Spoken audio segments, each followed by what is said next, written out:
नमस्कार दोस्तों, एक बार फिर से आपका स्वागत है हमारे YouTube चैनल एनसी कैंपस में। दोस्तों, डेली करंट अफेयर्स के सेगमेंट में आज हम लोग 30 मई के कुछ महत्वपूर्ण प्रश्नों पर चर्चा करेंगे। तो आइए देखते हैं आज के क्या है महत्वपूर्ण प्रश्न। पहला प्रश्न है, 29 मई को विश्व भर में कौन सा दिवस मनाया जाता है? ऑप्शन ए है विश्व विज्ञान दिवस, ऑप्शन बी है विश्व डाक सेवा दिवस, ऑप्शन सी है विश्व पाचन स्वास्थ्य दिवस, ऑप्शन डी है विश्व स्वास्थ्य दिवस। इसका सही जवाब होगा ऑप्शन सी, विश्व पाचन स्वास्थ्य दिवस। 29 मई को विश्व भर में विश्व पाचन स्वास्थ्य दिवस वर्ल्ड डाइजेस्टिव हेल्थ डे मनाया जाता है।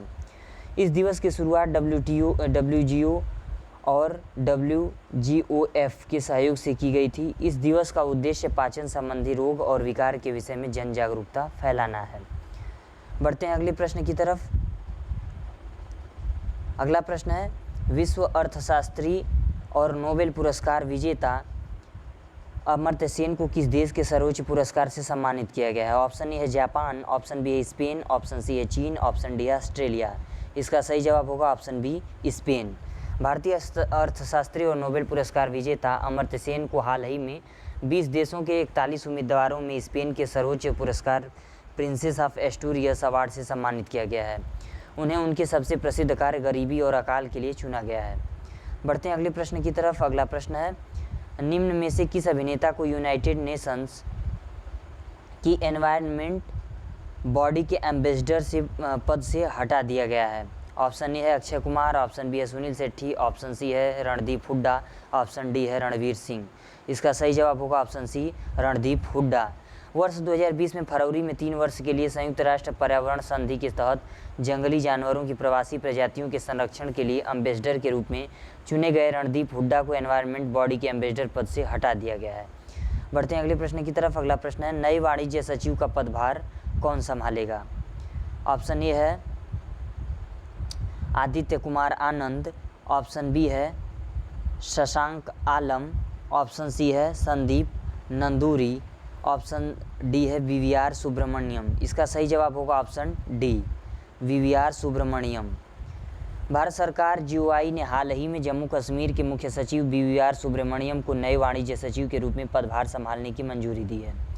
छत्तीसगढ़ कैडर 1987 बैच के IAS अधिकारी सुब्रमण्यम वाणिज्य मंत्रालय में विशेष कार्याधिकारी के रूप में केंद्र पहुंचेंगे। मंत्रिमंडल की नियुक्ति समिति ने 30 जून को अनूप वधावन को के सेवानिवृत्ति होने पर वाणिज्य विभाग सचिव के रूप में उनकी नियुक्ति को मंजूरी दे दी है।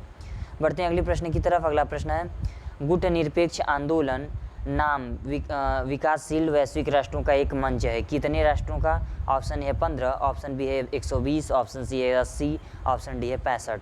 इसका सही जवाब होगा ऑप्शन बी, 120। गुटनिरपेक्ष आंदोलन NAM 120 नाम विकासशील वैश्विक राष्ट्रों का एक मंच है जो औपचारिक रूप से किसी भी प्रमुख शक्ति ब्लॉक के साथ या उसके खिलाफ नहीं है। संयुक्त राष्ट्र के बाद यह दुनिया भर में राष्ट्रों का सबसे बड़ा समूह है। खबरों में क्यों? हाल ही में केंद्रीय स्वास्थ्य और परिवार कल्याण मंत्री डॉक्टर हर्षवर्धन ने गुटनिरपेक्ष देशों के स्वास्थ्य मंत्रियों के साथ एक बैठक में भाग लिया। बढ़ते हैं अगले प्रश्न की तरफ। अगला प्रश्न है, निम्नलिखित में से किसे अंतर्राष्ट्रीय एनी पुरस्कार 2020 प्राप्त हुआ है? ऑप्शन ए है CNR राव, ऑप्शन बी है अजय के सूद, ऑप्शन सी है श्रीराम रामास्वामी, ऑप्शन डी है कृष्णा स्वामी कस्तूरी रंगन। इसका सही जवाब होगा option A, CNR Rao. Option A है CNR राव।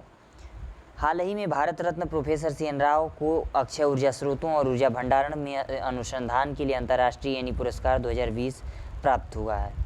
बढ़ते हैं अगले प्रश्न की तरफ। अगला प्रश्न है, हाल ही में समाचारों में देखा गया रेक्लाइनिंग बुद्धा की मूर्ति किसका प्रतिनिधित्व करती है? ऑप्शन ए है ज्ञान प्राप्त करने के बाद धर्म चक्र मुद्रा, ऑप्शन बी है बुद्ध के जागरण का क्षण, ऑप्शन सी है बुद्ध अपनी अंतिम बीमारी के दौरान परिनिर्वाण में प्रवेश करने वाले थे, ऑप्शन डी है बुराई को दूर भगाने का प्रतीक है। इसका सही जवाब होगा ऑप्शन सी, बुद्ध अपनी अंतिम बीमारी के दौरान परिनिर्वाण में प्रवेश करने वाले थे। एक लेटी हुई बुद्ध की मूर्ति या छवि बुद्ध को उनकी अंतिम बीमारी के दौरान परिनिर्वाण में प्रवेश करने का संकेत देती है। परिनिर्वाण मृत्यु के बाद महान मोक्ष का चरण है जिसे केवल प्रबुद्ध आत्माओं द्वारा ही प्राप्त किया जा सकता है। खबरों में क्यों?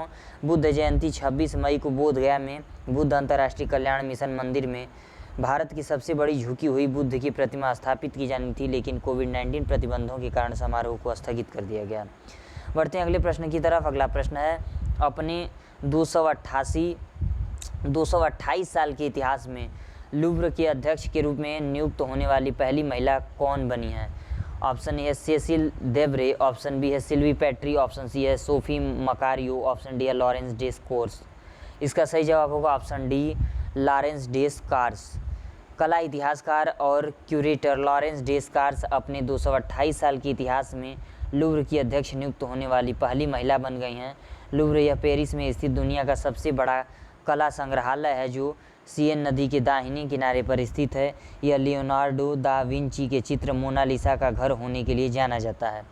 बढ़ते हैं अगले प्रश्न की तरफ। अगला प्रश्न है, निम्नलिखित में से किसने 10 वर्षीय जलवायु अद्यतन के लिए वैश्विक वार्षिक जारी किया है? ऑप्शन ए है बीबीसी मौसम, ऑप्शन बी है मेट ऑफिस, ऑप्शन सी है एक्यूवेदर, ऑप्शन डी है इनमें से कोई नहीं।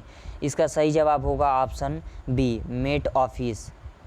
हाल ही में विश्व मौसम विज्ञान संगठन के नेतृत्व में यूनाइटेड किंगडम के मौसम कार्यालय ने ग्लोबल एनुअल टू डेकाडल 10 वर्षीय जलवायु अद्यतन जारी किया है। मुख्य निष्कर्ष, दुनिया 2021-2025 के अंदर अस्थायी रूप से 1.5 सेल्सियस वार्मिंग उष्णता के निशान को पार कर जाएगी। इस बात की 40% संभावना है कि वार्षिक औसत वैश्विक तापमान पूर्व औद्योगिक तापमान से 1.5 सेंटीग्रेड से अधिक हो जाएगा। बढ़ते हैं अगले प्रश्न की तरफ। अगला प्रश्न है, निम्नलिखित में से कौन श्रीलंका को महत्वपूर्ण वित्तीय सहायता देने वाला पहला दक्षिण एशियाई देश बन गया है? ऑप्शन ए है बांग्लादेश, ऑप्शन बी है भारत, ऑप्शन सी है नेपाल, ऑप्शन डी है मालदीव।